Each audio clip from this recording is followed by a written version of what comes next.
Tabii çok güzel bir atmosfer var elhamdülillah.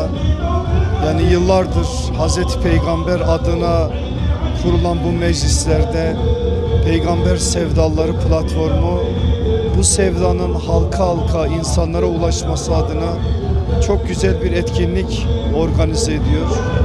Nisan ayı boyunca artık Türkiye'nin her tarafında, hatta Avrupa'da elhamdülillah bu sevgiye ortak olabilecek adımlar atılıyor. Hamdolsun bizler Müslümanız. Peygamber Aleyhisselatü Vesselam'ın doğumuyla aslında doğmuşuz.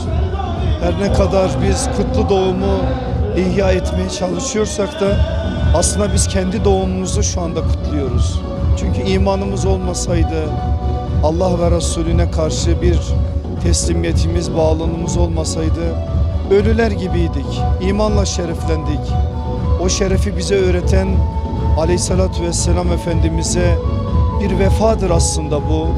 Ve toplumun her kesimine bu sevdanın ulaşması adına, bu heyecana, bu güzelliğe ortak olması adına yapılıyor bu güzellikler. Hamdolsun her geçen gün daha da artarak büyüyor. Ben gelecekte bu sevdanın başka yerlere de çok güzel örnek olacağına inanıyorum.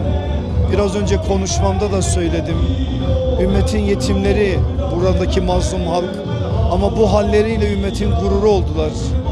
Artık gururu olmaktan da öte yaşadıkları son yıllardaki ağır bedellerle ümmetin kefareti oldular. Kefaret ödediler ve elhamdülillah şimdi de umut olmaya başladılar.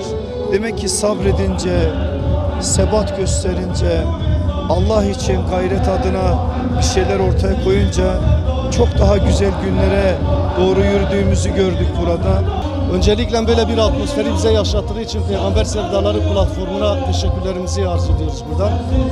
Gerçekten Resulullah Aleyhisselatü Vesselam'ın kutlu doğumunda böyle büyük bir organizasyon yapmak, tertiplemek, Peygamber Aleyhisselam'ın sevgisini, aşkını kalplere nakşetmek için böyle güzel organizasyonlar, mevlüt etkinlikleri düzenledikleri için teşekkür ediyorum onlara.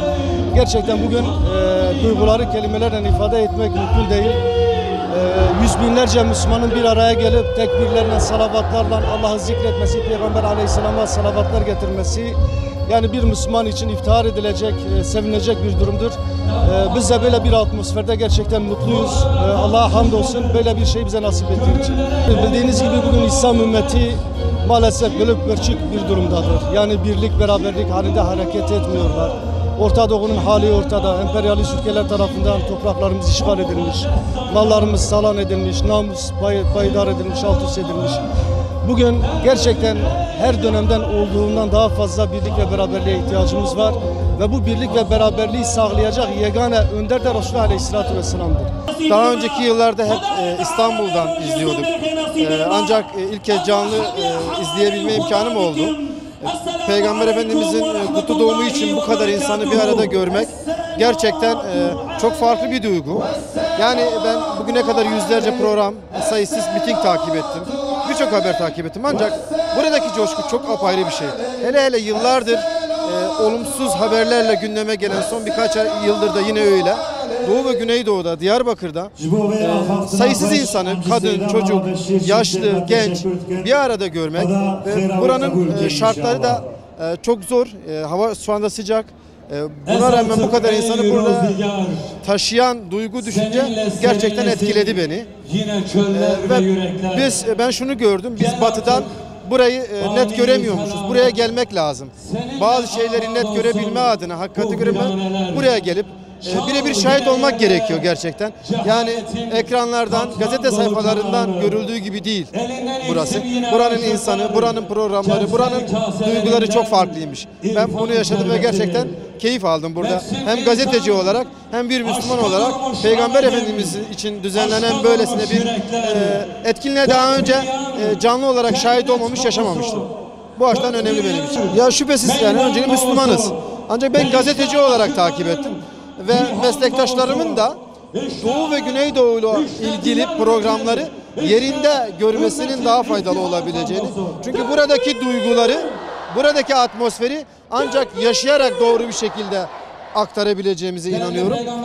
İstanbul'dan masa başından bakarak olmuyor. Burada bunu gördüm. Zaten şu manzaraya da baktığımda 7'den 70'e Diyarbakırlılar, Güneydoğulu insanlar, Kürtler peygamber aşkı söz konusu oldu mu meydanlara akın edip gelebiliyorlar. Başka bir etkinlik için bu kadar insanı toplayamazsınız yani. Eğer insanlık bugün huzur istiyorsa, adalet istiyorsa, kardeşlik istiyorsa, barış istiyorsa ve gerçek anlamda eşitliği ve adaleti istiyorlarsa Resulullah sallallahu aleyhi ve sellemin önderliğinde onun rehberliğini seçmek zorundadırlar. Peygamber Efendimiz aleyhisselam Allah'ın elçisi ve bizler de Allah'ın kulları olduğumuz için insanların faydasına, zararına ne varsa Allah daha iyi biliyor. Dolayısıyla Resulullah Aleyhisselam'ı takip etmek Müslümanların kurtuluşu için tek reçetedir. Eğer insanlık bugün kurtuluş arıyorsa, eğer bugün akan ve gözyaşını Müslümanlar dindirmek istiyorlarsa sağıyla soluyla, kapitalisti ve sosyalistiyle takip ettikleri sahtekar, eksik olan liderleri, önderleri bırakıp Resulullah'a tabi olmak zorundadır. Aksi takdirde bu sıkıntıları yaşamaya devam edeceğiz. Gerçekten ben buraya onlarla kardeş olduğuma, onur duyduğumu ifade etmek için geldim. Gerçekten buraya gelinmesi gerekiyor. Bu coşku yaşanılması gerekiyor. Bu varlığınız bize güç veriyor. Gerçekten bu ruh, bu kardeşlik anlatılacak gibi değil işin açıkçası. Vahdet ve kardeşlik gerçekten bu tema da çok önemli bir tema. Müslümanların bu dünya yüzünde bu kadar sürülmeleri, bu kadar sıkıntıya düşmelerinin altında bir vahdetimizin olmaması yattığı çok açık, çok aşikar. Çünkü Allah ayet-i kerimede ayrılmayın, ayrılırsanız gücünüz dağılır diyor. Bundan dolayı da mutlaka bu konuda öncelikle kanaat önderlerimize, bu konudaki öncülerimize, hocalarımıza ve halk olarak da bizlere çok işler düşüyor. Artık her türlü fıkhi ayrıcalıkları, içtihadi ayrılıkları, mezhepçiliği, cemaatçiliği, particiliği bir kenara bırakarak sadece İslam sancağı altında asgari müştereklerimizle buluşup ümmetin dertlerine kalıcı çözümler üretmek zorundayız. Allah'a çok şükür, elhamdülillah. Canını feda ederler, bir eser bıraktılar. Allah onları hayırlı da kabul etsin, bütün Müslümanları hayırlı kabul etsin. Elhamdülillah. Bugün Diyarbakır'da 1,5 milyon insan toplanmış. Yani bu az şey değil. Allah'a çok şükür. Bundan sonra inşallah daha fazla olur. Bütün Kürdistan'ı sarar, hatta Türkiye'yi de inşallah alır. Allah'ın izniyle.